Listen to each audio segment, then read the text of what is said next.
Composition. Susheela టీచర్ను చూస్తూనే గజగజలాడాడు మారయ్య.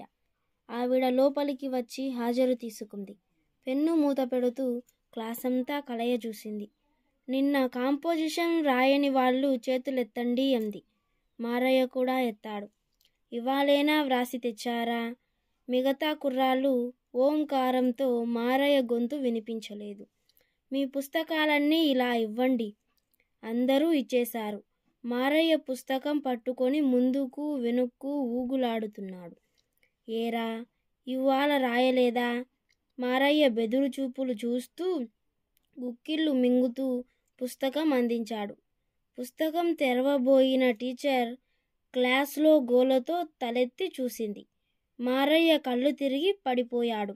వాడి పరిచర్యతో class పూర్తయిపోయింది. రాత్రి భోజనం చేసి దిద్దటానికి కాంపోజిషన్ పుస్తకాలు ముందు వేసుకొని కూర్చుంది సుశీల. అలా దిద్దుతుండగానే మారయ్య జ్ఞాపకం వచ్చాడు.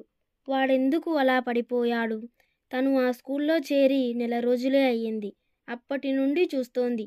వాడెప్పుడూ ఉత్సాహంగా ఉండడు. ఏదో బరువు మోస్తున్నట్లు దిగాలుగా ఉంటాడు. అపరజ్ఞానిలా చూపులు దూరంగా నిలుపుతాడు. ముందు రోజు క్లాసులో కాంపోజిషన్ వ్రాయవలసిన విషయం చెప్పింది. మీ పుట్టినరోజు పండుగను గురించి మీ స్నేహితునికి లేఖ రాయండి. అది ఎలా ప్రారంభించాలో, ఏమేమి వ్రాయాలో అన్నీ చెప్పింది. అందరూ ఏదో వ్రాయటానికి ప్రయత్నిస్తుంటే వీడు పుస్తకమైనా తెరవకుండా బిక్క చచ్చినట్లు కూర్చున్నాడు. తను చూసి చూడనట్టుగా చూస్తోంది. వాడి నిర్లక్ష్యం చూస్తున్న కొద్దీ ఒళ్ళు మండింది. గంట కొట్టేసరికి రాసిన వాళ్ళు తెచ్చి ఇచ్చేశారు. అంతవరకు వాడి వాలకాన్ని గమనిస్తున్న తను చరచరా వాడి ముందుకు వెళ్ళి, ఏరా, నే చెప్పింది వినిపించలేదా? చెవుడా, పోయే కాలమా, ముద్దపప్పులా కూర్చున్నావు. ఇంటి దగ్గర వ్రాసి రేపు తీసుకురాకపోయేవో ఒళ్ళు చీరేస్తాను జాగ్రత్త అంటూ వెళ్ళిపోయింది.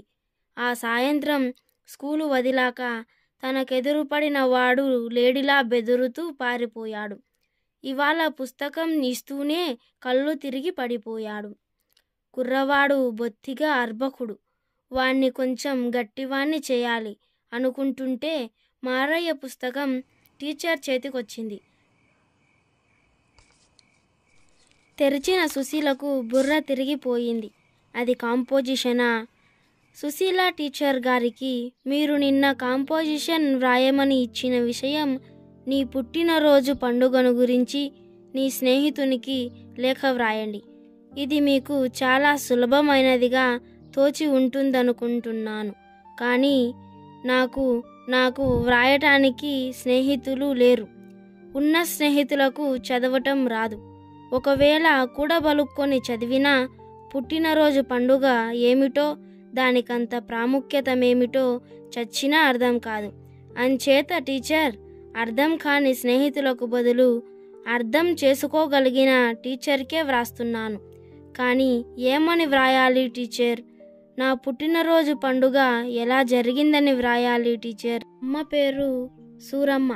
4 ఇళ్లలో పాచి పని చేసుకుని వాళ్ళిచ్చిన గెంజి నీళ్లతో కడుపు నింపుకొని అడుగున పడేసిన చద్దన్నం చారు మాకు తెచ్చి పెడుతుంది. మా అమ్మ ఇళ్లలో పనిచేస్తూనే ఆయా కాలాల్లో నాట్లకెళ్తుంది, కోతలకెళ్తుంది. అవి లేనప్పుడు కూరగాయలు మారు బేరానికి తెచ్చి వీధుల్లో తిరిగి అమ్ముతుంది. హోటళ్లలో పిండి రుబ్బుతుంది. పగలంతా రిక్షా బండి త్రొక్కి రాత్రికి వస్తాడు మా నాన్న. నాకింకా 3 చెల్లెళ్ళు ఉన్నారు టీచర్. నేను మగపిల్లవాడినని అమ్మకు ప్రేమ, అర్భకుడినని మా నాన్నకు చులకన. అమ్మ ప్రేమే నన్ను బడిలో చేర్చింది. తను పనిచేసే మాస్టారు గారి కాళ్ళ మీద నన్ను పడేసింది. బాబు, తమరి దయ అంది. చదువులో నా చురుకుదనం చూసి ఆ మాస్టారు ఈ బల్లో చేర్చారు. ఆ మాస్టారే గోపాలరావు మాస్టారు. ఆయనే నాకు పాత పుస్తకాలు, పెన్సిళ్ళు, రబ్బరు అవి ఇస్తుంటారు. వాళ్ళని వీళ్ళని అడిగి మా అమ్మ చొక్కాలు, చెడ్డీలు తెస్తుంది. పుట్టి బుద్దెరిగి కొత్త గుడ్డ అనేది ఎరుగను. మన బడిలో ఇచ్చే బట్టలు, పుస్తకాలు, భోజనం, మంచి చదువు దొరుకుతున్నాయని అమ్మ సంబరపడుతుంది. ఇంకా పుట్టినరోజుకంటూ కొత్త బట్టలు ఎక్కడివి టీచర్? అసలు నా పుట్టినరోజు ఏదో నాకు తెలియదు, మా అమ్మకు తెలియదు.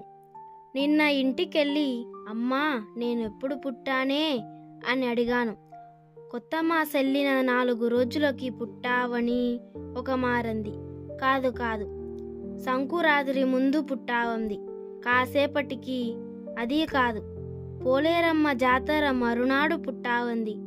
ఇంకాసేపటికి నాకేటి గురుతురా నాయనా, 8 కన్నాను, 5 మిగిలారు, 3 పోనారు. మీ నాన్న 4 సార్లు లారీ కింద పడి చచ్చి బతికాడు. ఏదెప్పుడు జరిగిందో నాకు గుర్తుకొస్తలేదురా అంటూ ఏడ్చింది అమ్మ. ఇంకా నా పుట్టిన తేదీ ఏదని రాసేది టీచర్?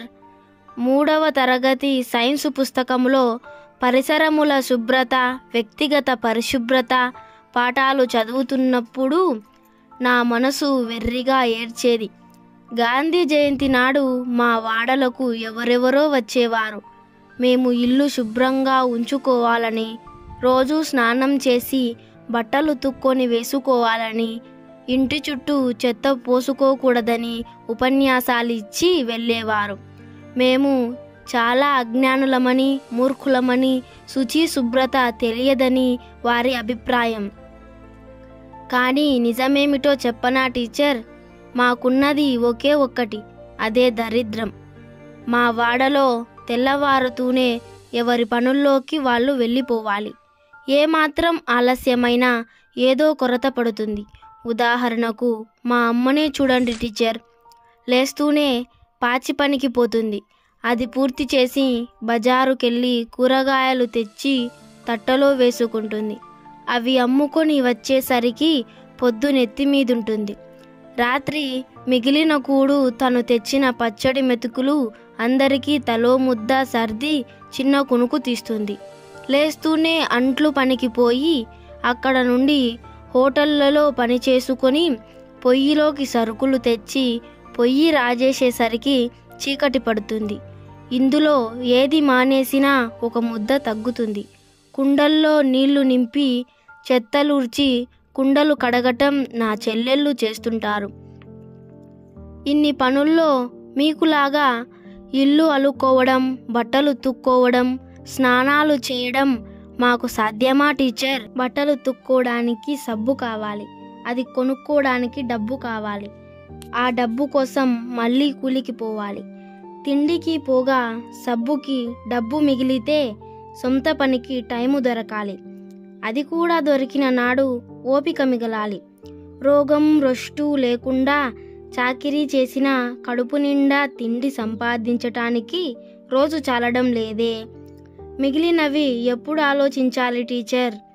నేను మధ్యాహ్నం బడి వదిలాక గోచి కట్టుకొని చెరువులో బట్టలు తుక్కుంటాను. అవి ఆరేక వేసుకొని బడికి వస్తాను. నేను చదవటం మా నాన్నకి ఇష్టం లేదు. బస్టాండులో పెట్టెలు మోస్తే రోజుకు 3 రూపాయలు దొరుకుతాయంటాడు. నా పుట్టినరోజు నాకు తెలియదు. కొత్త బట్టలు లేవు, పిండి వంటలు కలలోకి కూడా రావు. ఇటువంటి పరిస్థితులలో నా పుట్టినరోజు పండుగెలా జరుగుతుందని వ్రాయాలి టీచర్? మీవి కడుపు నిండిన బ్రతుకులు. అందుకనే మీరు పుట్టినరోజులు, పెళ్లి రోజులు, చావు రోజులు అన్నీ జరుపుకుంటారు. ఇంతమంది కడుపు నిండిన బ్రతుకుల మధ్య నేనొక్కడిని. నాకెందుకు ఈ చదువు అనిపిస్తుంది. ఈ చదువు మా అక్క జీవితాన్ని బాగు చేయగలదా? మా అమ్మ కష్టాన్ని మరిపించగలదా? మా నాన్నకు త్రాగుడు మానిపించగలదా? నా చెల్లెళ్లకు కడుపు నిండా తిండి పెట్టగలదా అని ఆలోచిస్తుంటాను టీచర్. ఇవన్నీ సాధించాలంటే నేను బాగా చదువుకోవాలి టీచర్. అందుకు మీ సాయం కావాలి. నేను బాగా చదివి మంచి ఉద్యోగం సంపాదించాలి టీచర్. సుశీల టీచర్ దిగ్భ్రాంతికి లోనయ్యింది. మారయ్య ప్రశ్నలు ఆవిడ బుర్రలో గిరగిరా తిరగసాగాయి. ఇంత పసివాడికి జీవితం పట్ల ఎంత అవగాహన! సుశీల టీచర్ మనసు విలవిలలాడింది. తను ఇచ్చిన విషయం ఎంత జటిలమైనదో తెలిసి వచ్చింది. అవును, నీ ప్రశ్నలన్నింటికీ చదువే సమాధానం చెబుతుందయ్యా. నీకు నేనున్నానుగా, నిన్ను మేలిముత్యంలా తీర్చిదిద్దుతాను అని మనసులోనే భరోసా ఇచ్చింది.